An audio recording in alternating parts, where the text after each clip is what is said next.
நிகழ்ச்சியின் முதல் கருத்தாளராக கொங்கு இளைஞர் பேரவையின் முன்னாள் சட்டமன்ற உறுப்பினர் திரு தனியரசு அவர்களை பேசுமாறு அன்போடு அழைக்கிறேன்.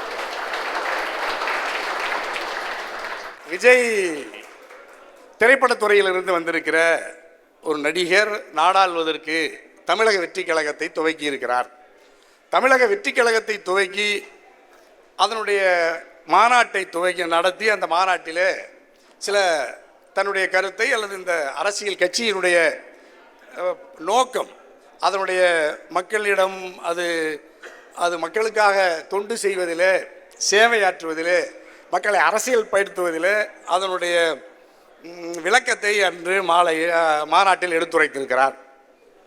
மாநாடு நடந்து முடிந்து ஒரு மாத காலம் கடந்து தலைநகர் சென்னையில் ஒரு நூல் வெளியீட்டு விழாவிலே பங்கெடுத்திருக்கிறார். தமிழக வெற்றி கழகத்தினுடைய நோக்கம் அல்லது அதனுடைய அரசியல் பயணம் எதை தழுவியது, எதை பற்றி நின்று பயணிப்பது என்கின்ற புரிதலிலிருந்து தமிழக வெற்றி கழகம் அல்லது விஜய் ஒரு கருத்திலிருந்து, ஒரு தத்துவத்திலிருந்து, ஒரு கொள்கை சித்தாந்தத்திலிருந்து பயணிக்கிற ஒரு அரசியல்வாதியா அப்படின்னா இல்லை அப்படிங்கிறதுல நம்ம யாருக்கும் மாற்று கருத்து இல்லை. அப்படி மாற்று கருத்து இருந்தால் தம்பி லயோலாமணி அதை பற்றி பதிவு செய்வாங்க. இல்லை, நேற்று நடந்த நிகழ்ச்சியிலே அவர் ஒரு கருத்தியல் தலைவர்லாம் பேசியிருக்கிறாங்க மேடையிலேயே, அதையும் பார்க்குறீங்க.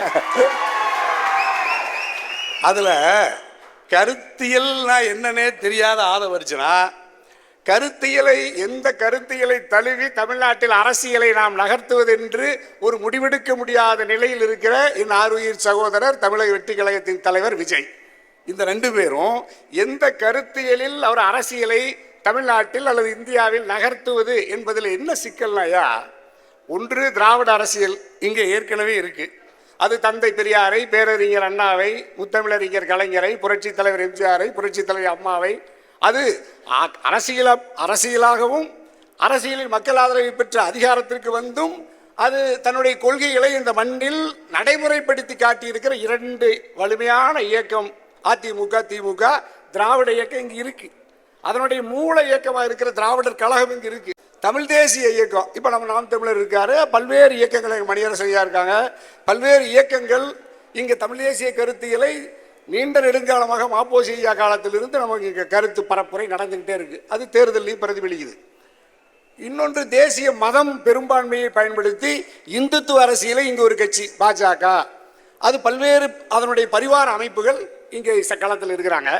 அப்போ தமிழ் தேசிய கருத்தியல், மதவாத அரசியல், திராவிட அரசியல் இங்கே களத்தில் இருக்கு. இந்திய தேசிய அரசியல் எல்லாருக்கும் பொதுவாக வேலுச்சாமி ஐயா பற்றிட்டு இருக்கிற காங்கிரஸ் இருக்கு. இதுல விஜய் எந்த அணி அல்லது எந்த கருத்து எதை சார்ந்து இருக்கிறார்னா விஜயால இன்னும் ஒரு முடிவுக்கு வர முடியல.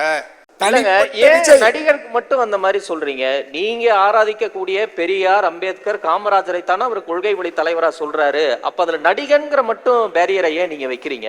நான் ஐயா இப்ப நான் அது இன்னொன்னு பாருங்க, நீங்களா இப்ப நான் தனிப்பட்ட நடிகர் விஜயை நீங்கள் அப்பழுக்கற்ற ஒரு மிகச்சிறந்த மனிதன், அவருடைய தனிப்பட்ட வாழ்க்கை, குடும்ப வாழ்க்கை, திரைத்துறை வாழ்க்கையெல்லாம் அரசியலில் தான் 50 ஆண்டு காலத்தில் ஒரு 20 ஆண்டுகள் ஒரு இளைஞன் கல்லூரியில் இருக்க விட்டுருங்க, 30 ஆண்டுகளில் விஜய் இதுவரை எந்த அரசியலை சார்ந்திருந்து பாதிக்கப்பட்ட மக்களுக்கு ஆதரவாக களத்தில் நாட்டில் நடக்கிற சம்பவங்களை ஒட்டி இவ்வளவு பெரிய ஒரு நடிகர் இந்த தமிழ் மண்ணில், தமிழ் நிலத்தில் லட்சக்கணக்கான கோடிக்கணக்கான மக்கள் பாதிக்கப்பட்ட பிரச்சனைகளில் நடிகர் விஜயின் பங்கு அல்லது கருத்து என்னன்னு இதுவரைக்கும் யாராலையும் யூகிக்க முடியவில்லை என்பதனால் ஒரு நடிகர் நாட்டை நேசிக்காமல், மக்களை நேசிக்காமல், ஏழை எளிய உழைக்கும் மக்களின் கண்ணீரில், துன்பத்தில், துயரத்தில் தன்னுடைய வாழ்நாளில் ஒரு நிமிடம் கூட பங்களிப்பை செய்யாத ஒரு திரைப்பட நடிகர் விஜய் ஒரு கட்சியை துவக்கியவுடன் 2026 சட்டமன்ற பொதுத் தேர்தலில் வாக்களித்து மக்கள் என்னை முதலமைச்சராக்குங்கள், சிஸ்டத்தை மாற்ற போறேன், எல்லா சீர்கேடுகளையும் சொல்றேன். அப்ப நான் ரஜினியை எதிர்த்ததும் தனியரசு தான், உங்களுக்கு எல்லாத்துக்கும் தெரியும். மிகப்பெரிய அவ்வளவு பெரிய ரஜினி நம்ம விஜயா மாதிரி இன்னும் மூத்த ஒரு திரைப்பட கலைஞர் தான் ஐயா ரஜினி. தனிப்பட்ட முறையில் ரஜினி நல்லவர், அரசியலுக்கு பயன்பட மாட்டார். அவர் சொல்லுகிற ஆன்மீக அரசியல் உலகத்திலேயே இல்லை. ஆகவே நடிகர் ரஜினி அரசியலுக்கு வரக்கூடாது, நடிகர் நாடாள வரக்கூடாது, நடிகர் நாடாள வந்தாலும் ரஜினியை என் தாய் தமிழ் நாட்டு மக்கள் புறக்கணிக்க வேண்டும், தோற்கடிக்க வேண்டும் என்று சொன்ன தனியரசு அதை ஏற்றுக்கொண்ட ரஜினி அரசியலுக்கு வரல. இல்ல திரு தனியரசு, தந்தை பெரியார், பேரறிஞர் அண்ணா, பெருந்தலைவர் காமராசர், முத்தமிழறிஞர் கலைஞர், புரட்சி தலைவர் எம்ஜிஆர், புரட்சி தலைவி அம்மான்னு, அதுல புரட்சி தலைவர் எம்ஜிஆரும் புரட்சி தலைவி அம்மாவும் எங்க இருந்து வந்தாங்க? இந்த கேள்வி கட்டாயமா கேட்பீங்கன்னு தெரியும். நான் ஐயா நான் சொல்றேன் ஐயா. அதாவது காங்கிரஸ் கட்சியில புரட்சி தலைவர் இருந்தார். பேரறிஞர் அண்ணாவோடு கலைஞரோடு கொண்டிருந்த நட்பால், தமிழ் இனத்தின்பால், மொழியின்பால், சமூக சீர்திருத்தத்தின்பால் தந்தை பெரியாரை, பேரறிஞர் அண்ணாவை பற்றி நின்று 20 ஆண்டுகளுக்கு மேலாக 1952 இருந்து 1972 கட்சியை துவக்குகிற வரை 20 ஆண்டுகள் ஒரு கட்சியிலே தன்னை பல நிலைகளிலே பொறுப்புகளிலே சட்டமன்ற உறுப்பினராக, மேலவை உறுப்பினராக, அந்த கட்சிக்கே பொருளாளராக அந்த தத்துவத்தை, திராவிட கருத்தியலை, அந்த தத்துவத்தை ஏற்றுக்கொண்டு களத்தில் வேலை செய்துவிட்டு ஒரு கட்சியை துவக்கிறார். விஜய்க்கு அப்படி ஒரு அனுபவம் இருக்காயா? இன்னும் சொல்ல போனால் விஜய் இதுவரை இந்தியாவில் உலகத்தில் இருக்கிற எந்த அரசியல் ஏற்றுக்கொண்டிருக்கிறார், ஆதரிக்கிறார், வாக்களிக்கிறார்னு யாராலே கண்டுபிடிக்க முடியாது. அவருடைய குடும்பத்தில் இருக்கிறவங்களுக்கே தெரியாது. இந்துத்துவ மதவெறி பாசிசம் அப்படின்னு சொன்னா அந்த கட்சி பேரை சொல்ல மாட்டார். திமுக திராவிட இங்க கருத்து பிழையானது, தாழ்வானது, ஒரு குடும்ப அரசு நடக்குதுன்னா அந்த கட்சி தலைவரை சொல்ல மாட்டார், பேரை சொல்ல மாட்டார், கண்டிக்க மாட்டார். தமிழ் தேசிய கருத்தில் இருக்கிற சீமான, நாம் தமிழரை பேரை சொல்ல மாட்டார், கட்சியை சொல்ல மாட்டார். யாருக்கு இந்த தொண்டர்கள் நீங்களாம் வாக்களிக்கணுங்கிறதையும் சொல்ல மாட்டார். இதுவரைக்கும் சொல்லலை. ஆனால் நாட்டுக்கு தலைவனா திரையில் தோன்றுகிற ஒரு நபர் நமக்கு தலைவனாக வரணுங்கிற இந்த அறியாமை இருக்குல்ல, இந்த அவமானம் உலகத்தில் வேற எங்கேயாவது இருக்கான்னு சொல்லு. இவ்வளவு மூத்த குடி இது. உலகத்திற்கே ஜனநாயகத்தை கற்றுத்தந்த தஞ்சை மண்ணில் சோழ பேரரசின் இதய பகுதியில் இருந்து சொல்கிறேன், எங்கேயாவது ஒரு உலகத்தில் ஒரு நடிகனை நாடாள வாயான்னு சொல்கிற ஒரே கூட்டம் நம்முடைய கூட்டம்தான். அந்த தனிப்பட்ட விஜய் நல்லவர் அரசியல் கட்சியாக வருகிற பொழுது 50 ஆண்டு கால மக்களுக்கு எந்த தொண்டு சேவை செய்யாத ஒரு அரசியலில் பற்றற்று விலகி இருந்து தான் உண்டு, தன்னுடைய குடும்பம் உண்டு, தொழில் உண்டு, வருமானம் உண்டு சம்பாதிச்சு மிகப்பெரிய கோடீஸ்வரனா 2000 கோடி 3000 கோடியை சம்பாதித்து விட்டு வயதான காலத்தில் ஒரு அரசியலுக்கு வர்றேன்னு சொன்னால் அதை தமிழ்நாட்டு மக்கள் கொண்டாடி வந்து ஆட்சி முதலமைச்சராக வாங்கன்னு சொல்கிறாங்கல்ல, வரணும்னு நம்ம விரும்புகிறோம்ல. இந்த அறியாமை உலகத்தில் வேறு யாருக்காவது இருக்கா? கேரளாவில் இல்லை, கர்நாடகாவில் இல்லை, ஆந்திராவில் மட்டும்தான் இருக்குது. நேற்று பாருங்கள், அழகான அந்த அந்த ஒரு குழந்தை, தாயும் குழந்தையும், அல்லி அர்ஜுனான்னு ஒரு நடிகர், அந்த படம் ரிலீஸ் ஆகுது புஷ்பா. இப்போ திரையரங்கில் நடிகர் வர்றாருன்னு போய் கூட்டத்தில் சிக்கி 2 பேர் உயிர் அழகாக இழந்துக்கிறாங்க. இங்கே நம்ம விஜய் மாநாட்டுக்கு போகிறோம், மாவட்ட செயலாளர் அப்படி வேலை செய்கிறாரு. அந்த 25 வருஷமாக வேலை செய்கிற மாவட்ட செயலாளர், அந்த தம்பி இறந்து போயிட்டார் விபத்தில். நம்ம தலைவர் வந்தாரா? இதே எங்கள் கட்சியில் ஒருத்தருக்கு சின்ன காயானா கூட நான் போய் மருத்துவமனையில் பார்க்கணும். அவர் ஒரு பாதிப்பு ஏற்பட்ட ஓடோடி போய் பார்க்கணும். ஆனால் அப்படிப்பட்ட ஒரு நல்ல மனுஷனாக இருக்கலாம். தன்னுடைய கட்சிக்காரர், தன்னுடைய மாவட்ட பொறுப்பில் இருந்தவர் இவ்வளவு பெரிய கடுமையான உயிரையே இழந்திருக்கிறாரு. நேரில் வந்து குடும்பத்துக்கு ஆறுதல் கூட சொல்ல முடியாத அளவுக்கு ஒரு இடைவெளியை பராமரிக்கிற ஒரு தலைவனால் 8 கோடி தமிழ்நாட்டு மக்களின் துன்பம், துயரம், கஷ்டத்தை பற்றி எப்படி தெரிஞ்சுக்க முடியும்? பாவம் இல்ல, நான் மக்களை நேசிக்கிறேன், அதனாலதான் 200 கோடி ரூபாய் சம்பளம்னு அவர் சொல்லல, என்னுடைய கெரியரின் உச்சத்தை விட்டுட்டு வரேன், அதை நல்லா யோசிக்கிறாருல. சரி, பரவாயில்ல. 200 கோடி ரூபாய், 250 கோடி ரூபாய் ஊதியத்தை இழந்துட்டு வர்ற விஜய் ஏன் 30 ஆண்டுகளாக வரல? 150 கோடி ரூபாய் இருக்கும்போது, 100 கோடி ரூபாய் இருக்கும்போது வரல.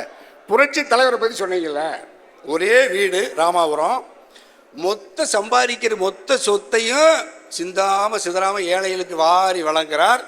அதனால தான் கொடுத்து கொடுத்து சிவந்த கரன்கள் பொன்மன செம்மல் எம்ஜிஆர் சொல்கிறாங்க.